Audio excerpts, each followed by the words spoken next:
अस्सलाम वालेकुम students. Operators क्या होते हैं? ऑपरेटर्स जस्ट सिंबल्स होते हैं जो टू वेरिएबल्स के बीच में कंप्यूटेशन कराने के लिए हेल्पफुल होते हैं।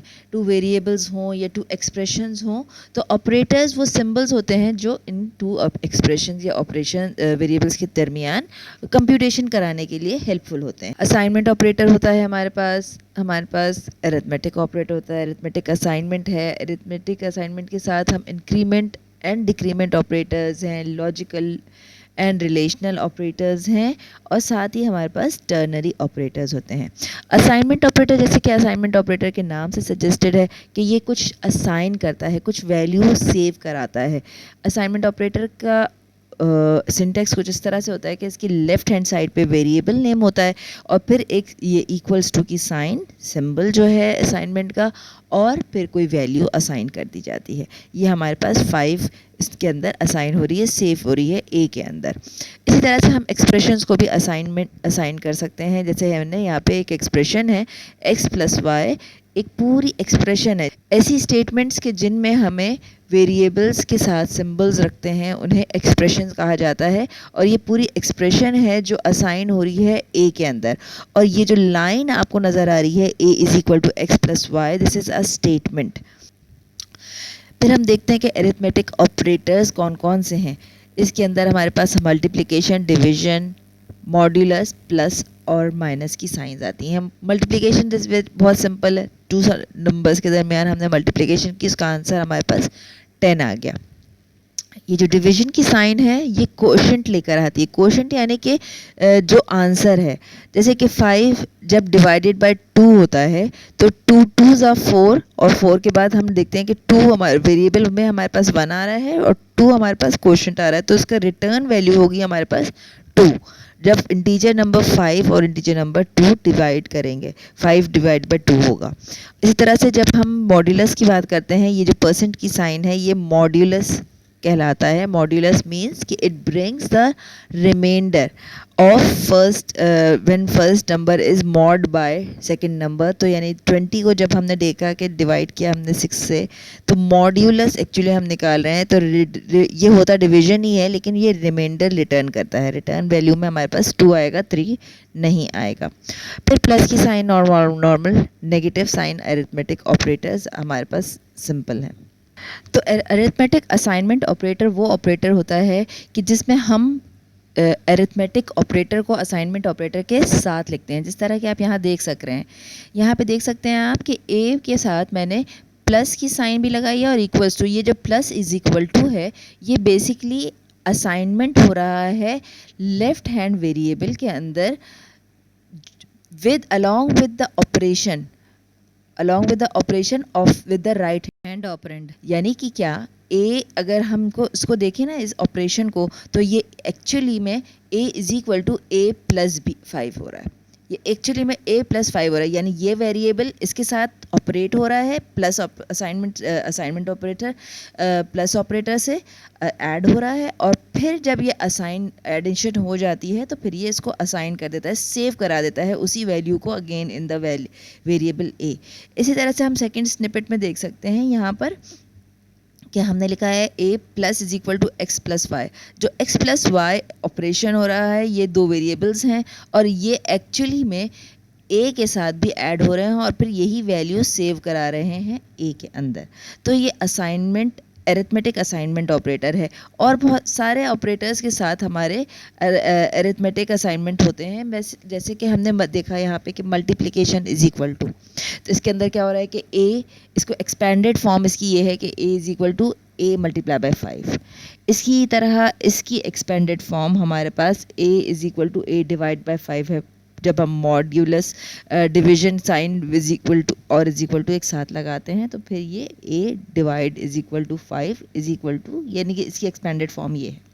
इसी तरह से हम देख सकते हैं कि सारे एक्सप्रेशंस के साथ हम इस तरह से लिखते हैं। ये बेसिकली इसलिए यूज़ होता है कि अपने कोड को स्मॉल से कोड को छोटा करने से आपकी एफिशिएंसी बढ़ जाती है कंप्यूटर की।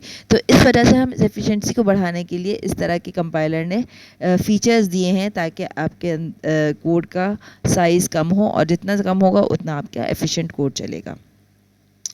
इन सब चीज़ों को, इन तमाम ऑपरेटर्स को हम प्रैक्टिकली कोड में भी करके देखेंगे, तो इस वक्त परेशान होने की बिल्कुल भी ज़रूरत नहीं है।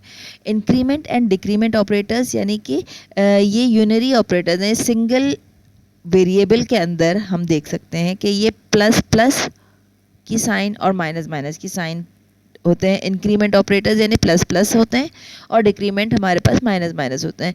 प्लस प्लस का मतलब है वन वैल्यू ऐड करना प्रीवियस वैल्यू में, माइनस माइनस का मतलब है वन वैल्यू माइनस करना प्रीवियस वैल्यू में। हैं यूनरी ऑपरेटर्स भी कहा जाता है। तो स्टूडेंट्स ये दो तरह के होते हैं, इनके लिए prefix and postfix increment operators होते हैं। प्रीफिक्स यानी जैसे कि इसके नाम से सजेस्टेड है कि पहले लगा दिया जाता है, प्लस प्लस ए। वेरिएबल का नाम बाद में आएगा, प्लस प्लस पहले लिखा जाएगा। ये इंक्रीमेंट हो रहा है। ये क्या, इसका मतलब क्या है कि ये इंक्रीमेंट करता है वन वैल्यू और फिर उसको स्टोर करा देता है ए के अंदर। ये पहले से इंक्रीमेंट कर देता है वैल्यू को, यानी पहले इंक्रीमेंट कर देता है वैल्यू को और फिर उसको स्टोर करा देता है ए की प्रीवियस वैल्यू में। अगर ए की वैल्यू 5 है तो ये फ़ौरन प्लस प्लस ए करने से ए की वैल्यू 6 हो जाएगी। पोस्ट फिक्स के अंदर क्या होता है, ए प्लस प्लस के अंदर ये इंक्रीमेंट तो कराता है लेकिन इससे पहले ये रिटर्न कर देता है।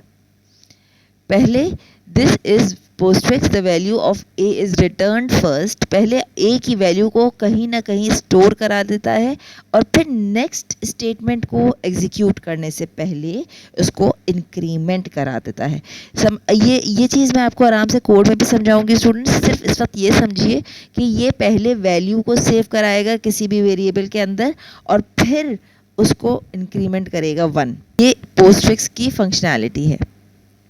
अच्छा, अब डिक्रीमेंट ऑपरेटर के अंदर भी सेम वही काम है जो इंक्रीमेंट में था। डिक्रीमेंट में वन वैल्यू डिक्रीज़ कर देता है जो प्रीवियस वैल्यू वेरिएबल की होती है। जैसे ए की वैल्यू को हमने यहाँ पे ए के साथ लिया है, तो ए की अगर प्रीवियस वैल्यू 5 है तो वो डिक्रीमेंट हो जाएगी 1, तो यानी ए की वैल्यू 4 हो जाएगी। लेकिन यहाँ पे भी हम देख सकते हैं कि प्री और पोस्ट डिक्रीमेंट ऑपरेटर्स नज़र आ रहे हैं। तो प्री डिक्रीमेंट वो ऑपरेटर हैं जो पहले डिक्रीज़ करेंगे वैल्यू 1 और फिर असाइन करेंगे उसकी वैल्यू को उसको in the value of variable A, यानी पहले डिक्रीमेंट करेंगे। This value is decremented by 1 then it returns the value. अब फिर इसकी वैल्यू रिटर्न करेंगे ए की, यानी अब ओरिजिनल वैल्यू ए की 4 होगी। और अगर ए माइनस माइनस होगा तो पहले हमारी वैल्यू ए की अगर कोई ऑपरेशन परफॉर्म हो रहा है, प्रिंटिंग का ऑपरेशन परफॉर्म हो रहा है या सी आउट करा रहे हैं, तो पहले हमारे पास ए की वैल्यू को प्रिंट करेगा। After performing that particular operation, फिर उसकी नेक्स्ट स्टेटमेंट एग्जीक्यूट करने से पहले पहले ये क्या करेगा, उसको पोस्ट फिक्स को डिक्रीमेंट करेगा। यानी कि पहले ये रिटर्न करता है, it returns the value first and then decrements A by 1। Increment और डिक्रीमेंट की पोस्टफिक्स प्रीफिक्स की एग्जांपल्स को हम लोग इन डिटेल प्रोग्रामिंग कोड में भी देखेंगे। यहाँ पर हम थोड़ी देर के लिए चलते हैं रिलेशनल ऑपरेटर और रिलेशन ऑपरेटर्स को देखते हैं कि रिलेशनल ऑपरेटर्स कौन से होते हैं। रिलेशन से जैसे हम समझ सकते हैं कि कंपैरिजन है। जहाँ कंपैरिजन की बात करेंगे हम टू वेरिएबल्स में या टू एक्सप्रेशन में, तो वो हमारे पास रिलेशनल ऑपरेटर्स यूज़ किए जाते हैं। और रिलेशनल ऑपरेटर्स कुछ नहीं होते, ज़्यादा सिंपल से होते हैं। जैसे हमने देखा असाइनमेंट ऑपरेटर सिर्फ इक्वल टू की साइन है, ये 2 इक्वल टू की साइन होती है, यानी ये कंपैरिजन कर रहा है left hand side expression with the right hand side. Left and right operators के दरमियान कंपैरिजन हो रही है बिटवीन टू ऑपरेटर्स। तो एक्सप्रेशन एक्चुअली लेफ़्ट हैंड पे भी हम रख सकते हैं, राइट हैंड पे भी रख सकते हैं, लेकिन हम यहाँ पर जब रिलेशन की बात कर रहे हैं तो सिंपल जब रिलेशन की बात कर रहे हैं तो आप 2 वेरिएबल्स के दरमियान रिलेशनल ऑपरेटर्स यूज़ करते हैं। जैसे हमने यहाँ पे देखा कि ये 5 2 नंबर्स हैं, 5 and 9, 5 is equal to 9। Return क्या करेगा, ये फॉल्स रिटर्न करेगा क्योंकि 5 इज़ नॉट इक्वल टू 9। लेकिन जब हम नॉट इक्वल टू की साइन एक्सक्लेमेशन मार्क और इज़ इक्वल टू के साथ यूज़ करते हैं, नॉट इक्वल टू की साइन, और नॉट इक्वल टू की साइन का मतलब यहाँ पे ये ट्रू रिटर्न करेगा। लेस देन, इसी तरह से लेस देन यानी left hand side is less then right hand side. यहाँ पे लेफ़्ट जिसका मुंह बंद नज़र आ रहा है, यहाँ पे एंगल ब्रैकेट का मुंह बंद नज़र आ रहा है, इसका मतलब कि लेफ़्ट हैंड के ऊपर हमारे पास स्मॉलर वैल्यू होगी। तो ये 5 is less then 9, yes it is true. इसी तरह से ग्रेटर देन साइन के अगर 5 ग्रेटर देन 9 कहेंगे तो हमारे पास ये वाला ऑपरेटर लगाया जाएगा जो ग्रेटर देन की साइन है, जो 5 को हम कंपैरिजन करा रहे हैं, तो ये रिटर्न करेगा फॉल्स। ये हम देख सकते हैं कि 5 is less than equal to 5 के केस में भी हमें ट्रू रिटर्न कर रहा है, और 5 is greater than equal to 5 के केस में भी हमें ट्रू वैल्यू रिटर्न कर रहा है, इसलिए कि यहाँ पे इक्वल टू की साइन लगी हुई है। लेकिन अगर हम 5 इज़ लेस देन 5 करते तो यहाँ पर हमें फॉल्स रिटर्न करता, और 5 इज़ ग्रेटर देन 5 के अंदर भी हमें फॉल्स रिटर्न करता। ठीक है, तो ये कंपैरिजन ऑपरेटर्स होते हैं रिलेशनल ऑपरेटर्स को जो कंपैरिजन कराते हैं। लॉजिकल ऑपरेटर्स बेसिकली कौन से होते हैं? हमने देखा रिलेशनल ऑपरेटर्स के अंदर कि जब हम रिलेशनल ऑपरेटर्स की बात करते हैं तो दो वेरिएबल्स के दरमियान हम कंपैरिजन करा रहे होते हैं, लेकिन लॉजिकल ऑपरेटर्स उस वक्त यूज़ करते हैं जब हम कोई कंपाउंड कंडीशन के साथ वर्किंग कर रहे हों, कॉम्बिनेशन ऑफ एक्सप्रेशंस के साथ हम काम कर रहे हों। आइए देखते हैं लॉजिकल ऑपरेटर्स कौन से होते हैं। Logical operators basically two expressions के दरमियान, कंपाउंड एक्सप्रेशंस के दरमियान कंपैरिजन कराने के लिए हेल्पफुल होते हैं, और इन लॉजिकल ऑपरेटर्स में हमारे पास एंड, और नॉट, 3 टाइप्स की कैटेगरीज आती हैं। एंड के लिए हम डबल एम्परसेंट की साइन यूज़ करते हैं। यहाँ पर आप देख सकते हैं कि एक्सप्रेशन में हमारे पास कंपाउंड एक्सप्रेशन नज़र आ रही है, x is greater than equal to 1 and y is greater than equal to 10। अगर ये दोनों एक्सप्रेशंस ट्रू रिटर्न करेंगी तो हमारी वैल्यू ट्रू आएगी, इसका आंसर ट्रू आएगा। लेकिन अगर इनमें से कोई सी एक भी वैल्यू हमारे पास फॉल्स हो जाती है या दोनों फॉल्स होती हैं तो फिर इसकी रिटर्न वैल्यू भी फॉल्स होगी। यहाँ पर हम और को भी देखेंगे कि और की एक्सप्रेशन और एंड की ऑपरेशन में फ़र्क ये है कि एंड के अंदर हमारे दोनों एक्सप्रेशंस का ट्रू होना ज़रूरी है, तभी हमारे पास ट्रू रिटर्न करेगा। लेकिन और के एक्सप्रेशन में हमारी अगर सिंपल वन एक्सप्रेशन ट्रू हो जाती है तो हमारे पास रिज़ल्ट ट्रू रिटर्न होता है। लेकिन किस केस में फॉल्स होगा? अगर दोनों कंपाउंड एक्सप्रेशंस हमारे पास फॉल्स हो जाएंगी तो उस केस में हमारे पास रिजल्ट, इसका रिटर्न वैल्यू फॉल्स होगी। और नॉट ऑपरेटर कौन सा होता है स्टूडेंट्स? अगर आपकी कोई एक्सप्रेशन के अंदर वैल्यू रिटर्न कर रही है ट्रू, तो ये इसको नेगेट कर देता है। नेगेट मतलब उसको अपोजिट कर देता है, इन्वर्ट कर देता है उसकी वैल्यू को। अगर ट्रू रिटर्न हो रहा है तो फिर उसको फॉल्स कर देगा, और अगर फॉल्स करे रिटर्न हो रहा होगा तो उसे ट्रू रिटर्न करेगा। अब टर्नरी ऑपरेटर्स कौन से ऑपरेटर्स होते हैं? टर्नरी ऑपरेटर्स वो होते हैं जिसमें 3 पार्ट्स होते हैं। क्वेश्चन मार्क और कोलन से ये तीनों पार्ट्स सेपरेट होते हैं। ये कंडीशनल ऑपरेटर है, इसके अंदर हमारी 2 ऑपरेटर्स यूज़ हो रहे होते हैं, इसलिए इसे टर्नरी ऑपरेटर्स कहते हैं। टर्नरी ऑपरेटर्स के अंदर हमारे पास कंडीशन होती है। इसका सिंटेक्स उस तरह का है कि अगर ये कंडीशन, एक कंडीशन दी जाती है, फिर क्वेश्चन मार्क दिया जाता है, फिर एक्सप्रेशन 1 एंड एक्सप्रेशन 2। अगर कंडीशन ट्रू है तो returning value will be in expression 1, else it would be expression 2। अगर फर्ज करें कि हमारे पास x is greater then y और x की वैल्यू 8 है और y की वैल्यू 3 है, तो ये हमारे पास ट्रू रिटर्न कर रहा है। तो अब x रिटर्न होगी एज अ वैल्यू और असाइन हो जाएगी वो किसी भी जगह पर, यानी कंपाइलर के अंदर रिटर्न वैल्यू जो होगी वो x की वैल्यू होगी। अब हम देखते हैं order of precedence of operators क्या होती है। ऑर्डर ऑफ प्रेसिडेंस का मतलब ये है कि जिस हिसाब से अगर एक्सप्रेशन कोई लिखी हुई है जिसके अंदर कॉम्बिनेशन ऑफ सिंबल्स आ रहा है, लाइक कॉम्बिनेशन ऑफ मल्टीप्लिकेशन है, उसमें एडिशन भी है और less than greater than sign भी हैं, ये सारी चीज़ें हैं, तो ऐसे केस में किस प्रेसिडेंस से हमारी एक्सप्रेशन सॉल्व होगी, तो उस केस के अंदर हमें ऑर्डर ऑफ प्रेसिडेंस को देखना पड़ता है। मल्टीप्लिकेशन, डिवीजन और रिमाइंडर की जो साइंस हैं, सिंबल्स हैं, ये सबसे पहले सॉल्व होंगे बिटवीन 2 ऑपरेंड्स। इनकी एग्जांपल्स को हम जब कोड में करेंगे तो ये और क्लियर होगा आपको पॉइंट। फिर उसके बाद नेक्स्ट प्रेसिडेंस लेवल आता है प्लस एंड माइनस का, जो एडिशन एंड सब्ट्रैक्शन के हैं। फिर रिलेशनल ऑपरेटर्स का आता है, फिर equal and not equal to क्या ऑपरेटर्स का आता है। फिर जो 5th नंबर पर प्रेसिडेंस लेवल है वो है लॉजिकल नॉट।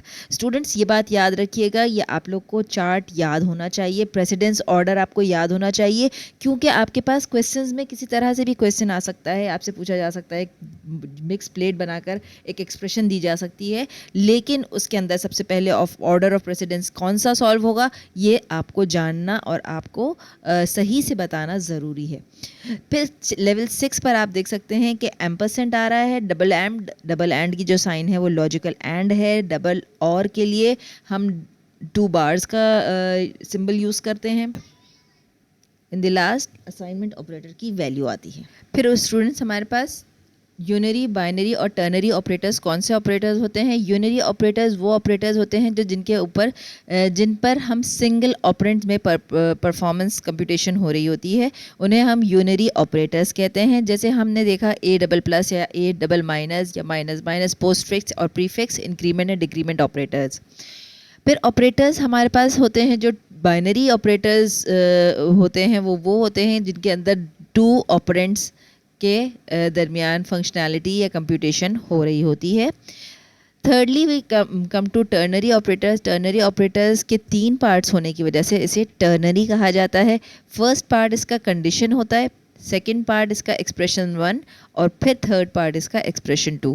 अगर कंडीशन ट्रू होती है तो एक्सप्रेशन 1 हमारी रिटर्न वैल्यू हो जाती है, और अगर कंडीशन फॉल्स होती है तो एक्सप्रेशन 2 हमारी रिटर्न वैल्यू होती है। टर्नरी ऑपरेटर को हम इन लाइन कंपैरिजन भी कहते हैं। स्टूडेंट्स नेक्स्ट वीडियो में हम इन सारे फंक्शंस के, इन सारे ऑपरेटर्स की इम्प्लीमेंटेशन को देखेंगे डेफ C++ के कोड के अंदर।